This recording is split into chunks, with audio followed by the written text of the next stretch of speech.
139 বিধানসভা ক্যানিং পূর্ব বিধানসভার ISF Indian secular front Arabul ইসলামের গাড়ি একেবারে এই মুহূর্তে দেখানোর চেষ্টা করব যে তিনি প্রচারে বেরিয়েছিলেন আর সেই মুহূর্তে তানার গাড়িকে লক্ষ্য করে আক্রমণ করা হয়। সে সূত্রে ঘটকপুকুর চৌমাথাতে একেবারেই রাস্তা অবরুদ্ধ করে গাড়ি পার্কিং করে আরাবুল ইসলাম সহ এবং তার নেতৃত্ব সকলেই রাস্তা অবরোধ করে ঘটকপুকুর চৌমাথাতে।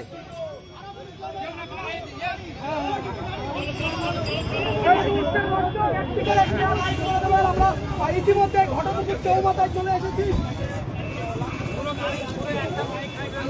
ক্যানিং পূর্ব বিধানসভার ইন্ডিয়ান সেকুলার ফ্রন্ট আইএসএফ এর একেবারে প্রার্থী আরাবুল ইসলাম তানার গাড়ি আরাবুল ইসলামের গাড়িতে কিন্তু হামলা ইতিমধ্যে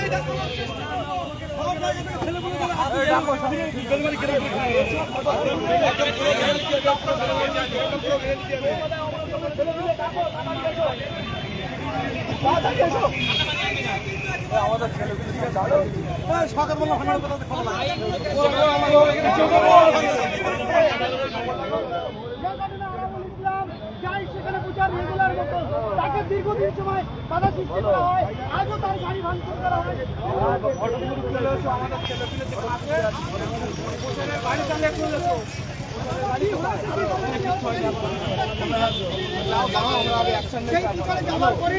চৌমাথায় তো আমরা গাড়ি এই মুহূর্তে একেবারে ঘটকপুকুর চৌমাথায়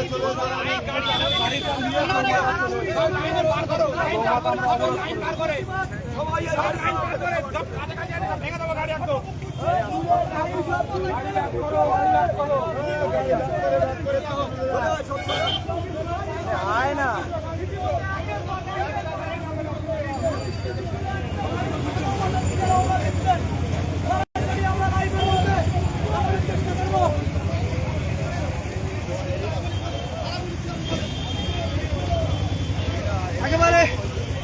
একেবারে ঘটকপুকুর চৌমাথা থেকে আমরা সরাসরি লাইভের মাধ্যমে দেখানোর চেষ্টা করছি এই মুহূর্তে।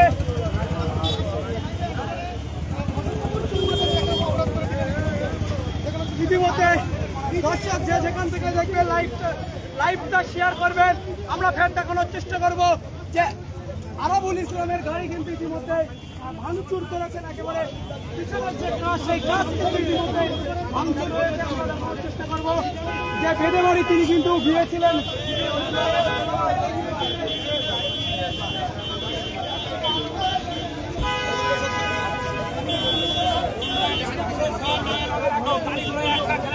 দেখানোর চেষ্টা করছি ক্যানিং পূর্ব বিধানসভার ইন্ডিয়ান সেকুলার ফ্রন্ট আইএসএফ এর প্রার্থী আরাবুল ইসলামের গাড়ি লক্ষ্য করে তিনি নির্বাচনী প্রচারে যাচ্ছিলেন আর সেই নির্বাচনী প্রচারে যাওয়ার সময় ঠিক তার গাড়ি লক্ষ্য করে একেবারে ভাঙচুর চালায়। এই মুহূর্তে ঘটকপুকুর চৌমাথাতে অবরোধ চলছে এই মুহূর্তে দেখার চেষ্টা করছি। ঘটকপুকুর চৌমাথাতে এই মুহূর্তে অপরাধ চলছে। আরাবুল ইসলাম ঘটকপুকুর চৌমাথা অপরাধ আরাবুল ইসলাম আছেন, তিনি ক্যানিং পূর্বের প্রার্থী।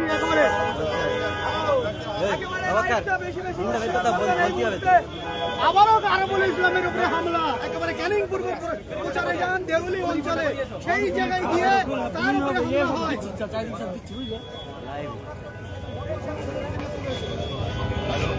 এখন রানিং চলে এসো।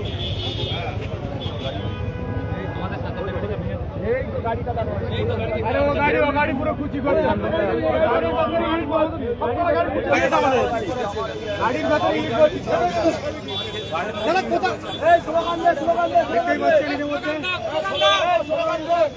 দেখানোর চেষ্টা করছি একেবারে ক্যানিং পূর্ব বিধানসভার তিনিও আছেন এই রাস্তায়। একেবারে দেখানোর চেষ্টা করছি ঘটকপুকুর চৌমাথাতে তিনিও আছেন।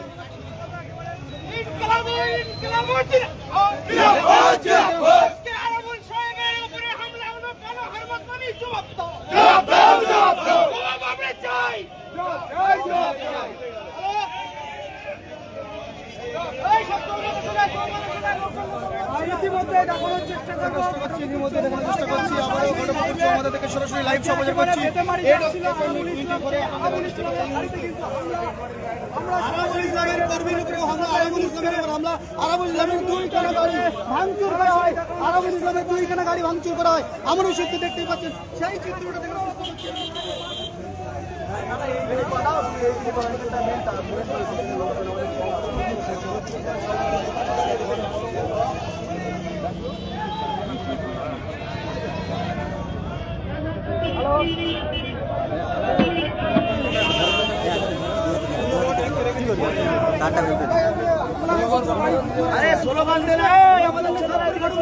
দেখতে পাচ্ছেন এর মধ্যে আবারও ঘটপুকুর চৌমাথাতে একেবারে পথ অবরোধ করে দিলেন আরাবুল ইসলাম ও হাকিমুল ইসলাম, একেবারে থানার কর্মীদেরকে নিয়ে।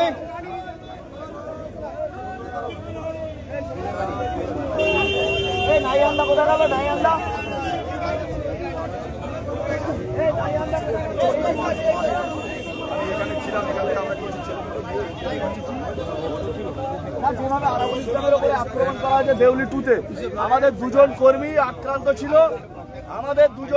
আক্রান্ত ছিল, সেই দুজন কর্মী তাদেরকে দেখতে গেছে আমাদের আরাবুল ইসলাম ক্যান্ডিডেট সহ ক্যানিং পূর্বের, তার উপরে আক্রমণ প্রাণঘাতী হামলা চালিয়েছে, গাড়ি ভাঙচুর করেছে এবং আমাদের প্রচুর ছেলে এখনো আহত এবং আটকে আছে সেখানে আরাবুল ইসলামের সঙ্গে যারা গেছিল। দাদা কারা হামলা করেছে একটু যদি বলেন দাদা। একদম পুরো দেউলি 2 এর প্রধানের নেতৃত্বে এই হামলা হয়েছে, দেউলি 1 এর প্রধানের নেতৃত্বে এই হামলা। শুনলেন হাকিমুল ইসলামের মুখে, আরাবুল ইসলামের মুখে আমরা একটু হামলা, তাদের সবার হাতে লাঠি, মেশিন, তারপর অনেক কিছু তাদের হাতে, সে এসে আমাদের উপরে আচমকা আক্রমণ করে। এবারে আমাদের ছেলেরা সব সাইসিক হয়ে যায়, আমার গাড়ির উপরে অ্যাটাক করে। আমরা ইন্দামিন টাইমের জীবন বাঁচানোর জন্য আমরা ছুটে চলে আসি। আমার পরপর 7-8খানা বাইক ভাঙচুর হয়েছে, 7-8জন আহত হয়েছে। আমার সাথে একখানা বড় গাড়ি ছিল, সে গাড়িটা ভাঙচুর হয়েছে। এই অবস্থায় আমরা ওখান থেকে জীবন বাঁচানোর এতে আমরা ছুটে চলে আসি এদিকে। আমরা এসে গড়কপুরে এখন রাস্তা অবরোধ করেছি। আমরা চাইবো যে পুলিশ যদি 24 ঘন্টা নয়, সন্ধ্যের মধ্যে যদি এদের অ্যারেস্ট না করে, তাহলে বৃহত্তম ভাঙড় ক্যানিং সম্পূর্ণভাবে 2টো বিধানসভা অবরোধ থাকবে। এটা আমি ইতিমধ্যে আমাদের দলকে জানিয়েছি, নওশাদ ভাইকে জানানো হয়েছে, আমরা সবাইকে জানিয়েছি। এই পরিস্থিতি যদি পুলিশ না ব্যবস্থা নেয়, তাহলে আমরা এই শুধু এখানে নয়, সরকার যেখানে প্রোগ্রাম করবে সেখানে হামলা হবে, সেখানে আমাদের লোকরা হামলা করবে। এটা আমি ভাই ক্যামেরায় বলছি। আমরা ছেড়ে দেওয়া ছেলে নয়। আজকের কয়েকটা ক্রিমিনাল হারমাত যারা ওখানে ভেরি লুট করে, এটা লুট করে, সেটা লুট করে, সেই তাদের নেতৃত্বে মেশিন সহ পুলিশের সামনে ভাঙচুর হয়েছে। পুলিশ কোনোভাবে আমাদের প্রোটেকশন দিতে পারেনি। আজকে তাদের বাঁচাতে গিয়ে আমার উপরে অ্যাটাক, একটার পর একটা ছেলে অ্যাটাক হয়েছে, মার হয়েছে। এখন কিছু ছেলে আমরা নলমুড়ি পাঠিয়েছি, তাদের ভর্তি করা হয়েছে। আমরা চাইব অবিলম্বে পুলিশ এদেরকে অ্যারেস্ট করুন। এই মুহূর্তে একেবারে আরাবুল ইসলামের মুখে কিন্তু আমরা শুনে নিলাম যে